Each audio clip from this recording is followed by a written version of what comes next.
in volleyball? So let me ask you guys, let's stop for a second there. Let me ask you guys a question. Would it be important for you to know what each school was really good at? Do you think that would be important to know what each high school graduates kids to? And what each school is important? I don't know if you know this or not. Nogales High School over here in Roland Heights, I don't know if they still do, but at one time, they had a art director, an art teacher, who was super connected to Disney. And the kids would go to that school. They had to go to Roland High so that they could get into that art class, so that that teacher, if he thought you had talent, connected him or her with Disney. Now that'd be important for you to know if you had a parent that had a kid that was an art student that was looking for some kind of a career like that. That makes sense? Think about it. How important it is as a professional real estate agent to know what the different schools are really good at and what the different teachers are good at. Because, you know, today, our daughter got into Brown. She had good grades and good SATs, but not spectacular. Good, all right? Hard worker. The only reason she got into Brown is because she was going to play basketball. And she was a good basketball player, but not a phenomenal basketball player. But the coach saw something in her and wanted her to bring her on board. And that gave her the little step up. And Brown turned out to be a spectacular school for her. It was amazing. She only ended up playing ball for the year. That was a different story. But let me tell you, parents, grandparents, the only way you're going to get your kids into some of these schools today, that would be a great school for the kid, is that the kid is good at something extra. And maybe it's the person at Walnut High volleyball. And maybe it's the teacher at Roland who's the artist that gets them over to Disney. You never know where that's coming from. This is all comes from communication skills, how you communicate, what you know, and how you communicate it. I wrote down here, even if the salesperson has the ability to speak well, and even if they are a tremendous presenter, their skills are worthless if the salesperson lacks the ability to listen. Their skills are worthless if you're not listening, because the client doesn't think you care. And until they're not going to do business with you, until they think you care about them and how to help them get to their next level. I wrote down here, speech is only a portion of the communication. Speech is only a portion of communicating skills. We communicate by facial, we communicate by expressions, we communicate by posture, we communicate by body language. Write these numbers down. This comes from Matt Ferry. 7% are the words we use. 7% are the words we use, the words I'm speaking now. 38% is the tonality, whether you're soft or low, interested or not interested. And then 55% is body language. That's why I ask you all to stand up when you prospect. That's why we all should be communicating from a powerful position. Some of you are role-playing, and you're role-playing like this. So when do you plan on moving? And how long have you lived at this address? And if you were to move, where would you go next? I don't understand it. You have to get into it. You have to get and be part of the deal. Listen to this.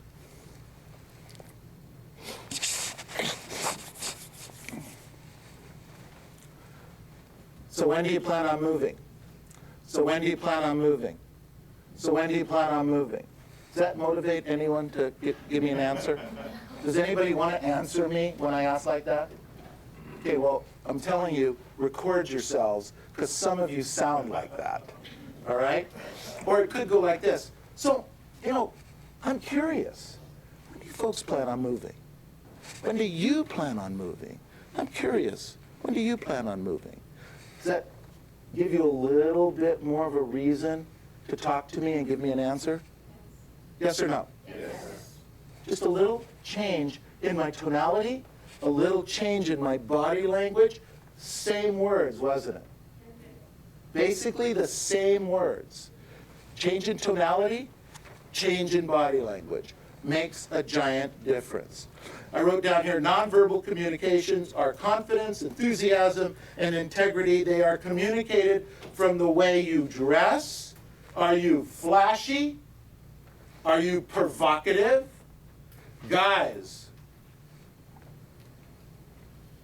open shirts with the gold chains is out. Honest.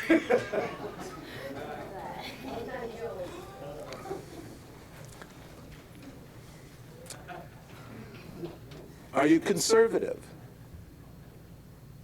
You wear a tie, guys, or not? Do you present yourself as a professional or not?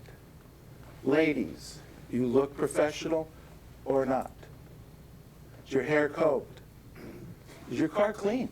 When the client gets in the car, you know, I don't care if the trunk is full and you drive around like this, okay? I get it. But the car better be clean, okay? Throw it all in the trunk, but do it before they come out to the car.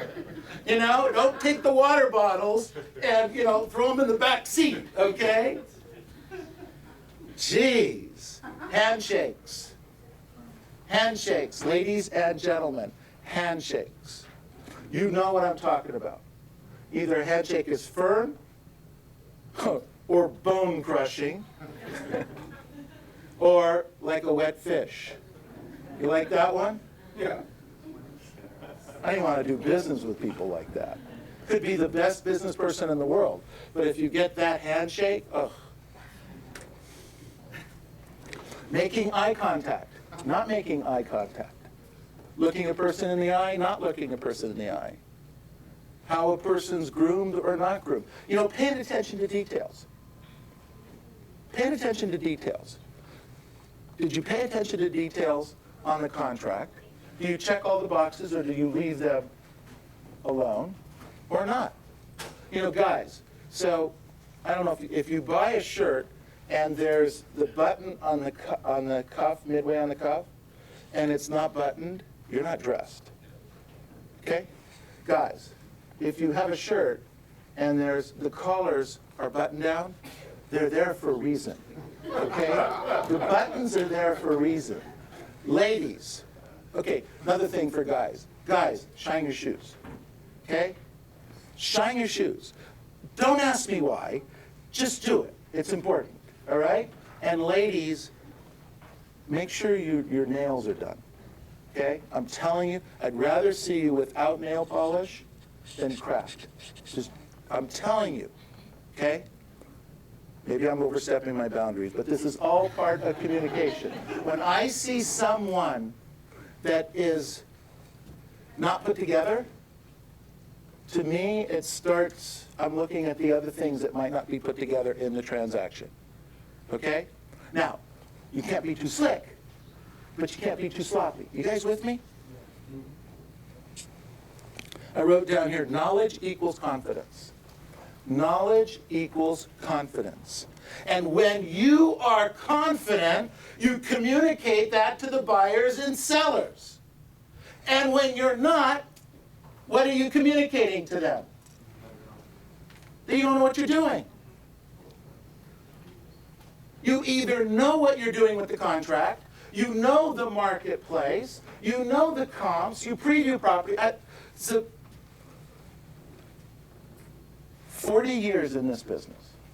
40 years, 35 of them teaching agents at some level or another. Okay, 30 of them as a manager, broker, coach.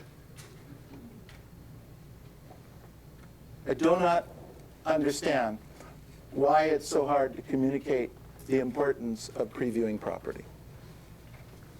When you preview property, you know the market. When you know the market, you know the comps. You don't have to think about it. You know what's for sale. You know what they're asking for it. They're asking this for those 10 houses. Okay, well, let's see, those houses compared to those houses. When we appraise property, don't we use the comparison approach anyway? Lenders, is that what we do? That's all we're doing, is the comparison approach. Agents don't preview enough property. Confidence equals knowledge. If you run into a buyer and they're looking for a 3-bedroom, 2-bath house with a tile roof, and you say, hey, I'll go look in the computer and see what I can find for you, that's one agent. If I talk to an agent that says, whoa, you know, I happen to know of 3 of those, would you like it on a cul-de-sac or not on a cul-de-sac? Would you like it on a busy street or not on a busy street? Do you want a condo or not a condo? That's an agent I want to talk to. When we look for property, we always hire an agent to find us the property. We don't represent ourselves, okay? So when we look for investment type property, or we bought some other things to live in, what we're searching for is not necessarily the property, but it's the agent that knows that area. It's the agent that knows the area, and we can find them and pick them out in a heartbeat. Now, they know what's for sale. They know what's going on in the marketplace. They're not flipping up their computer real fast and trying to get the answers. They know most of the answers, or some of the answers anyway, just because they know the marketplace. That's the people you want to be. That's the agent you want to be. That's what you want to communicate. Does that make sense? Yes or no? Yes. Whew. I don't know if you're awake out there. When you're knowledgeable, you communicate that. When you're knowledgeable, you communicate that. So my question to you is, what are you communicating? Write that question down.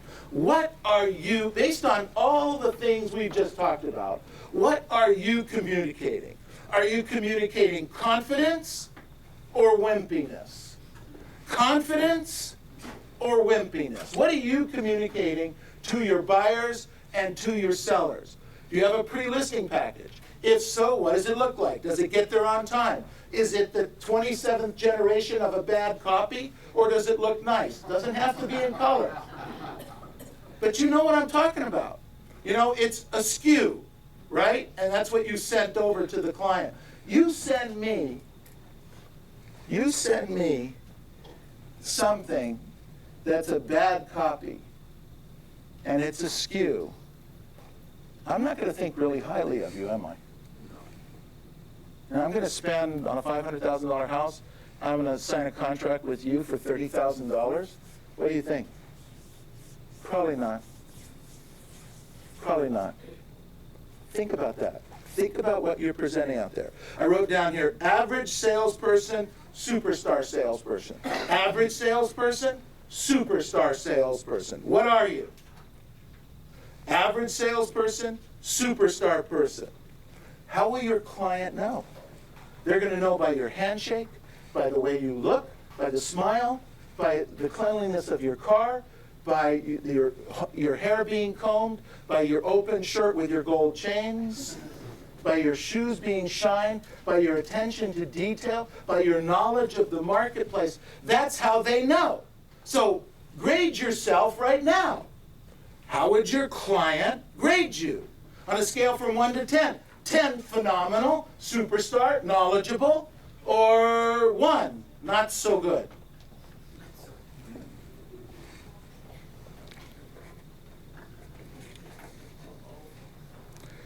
I wrote down here, average, superstar. With us, superstar. Without us, average. No one's going to bring this to you. Remember what we talked about in the very beginning of the sales meeting. All skilled professionals know that a coach is someone who tells you what you don't want to hear. None of you want to hear this. Guys, gals, you don't want to hear it. You don't want to hear that you can't do these things to communicate at the highest, most professional level. A coach is someone who tells you what you don't want to hear and has you see what you don't want to see so you can become the person you've always known that you could be.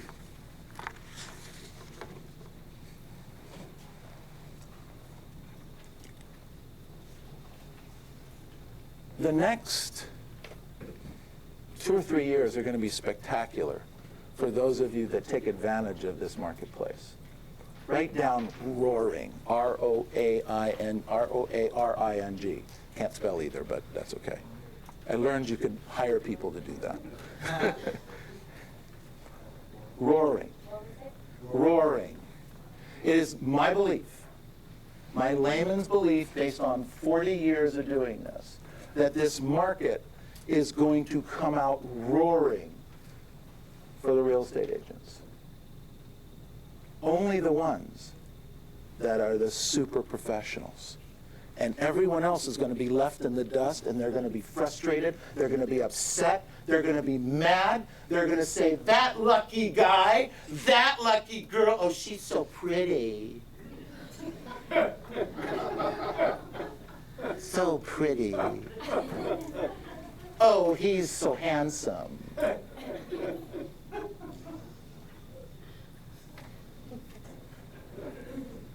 You gotta learn this business once and for all, finally. If you're gonna be here 10 years from now, learn it. But the next 3 years are gonna be roaring for us. Roaring. I believe the word is roaring. You wanna be part of it? You need to learn to communicate at a really high level.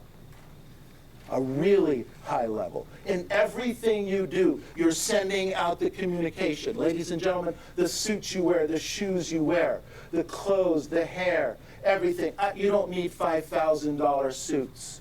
You don't need to buy St. John's or Armani's. You don't need to do that. You just need to look professional. You need to look the part. You don't need a $40,000 wristwatch, but you do need something that isn't orange. Okay? You get it? You guys with me? You know, I get a kick out of this. You know, these guys will wear these cool orange or green or white or plastic, and they're cool. You know, come on. You got a $40,000, $50,000, $60,000 commission in front of you. Get professional here. Communicate at the highest level. Orange wristwatches communicate something different than I think you should communicate. That's all I'm saying. Now, if you want to wear an orange watch when you're out skateboarding at the beach, it's perfectly fine with me. But I don't think it should be on a listing presentation, okay? So there, I said it. Average, superstar. With us, superstar. Without us, average. Ladies and gentlemen, today matters. What activities will you do today to make sure, to ensure you're not an average real estate agent? What will you do different? What changes will you make in your daily activities to ensure that you communicate at the highest level? Now write those things down, and let's go out and start making those changes, and let's be the best week we can be. Thank you.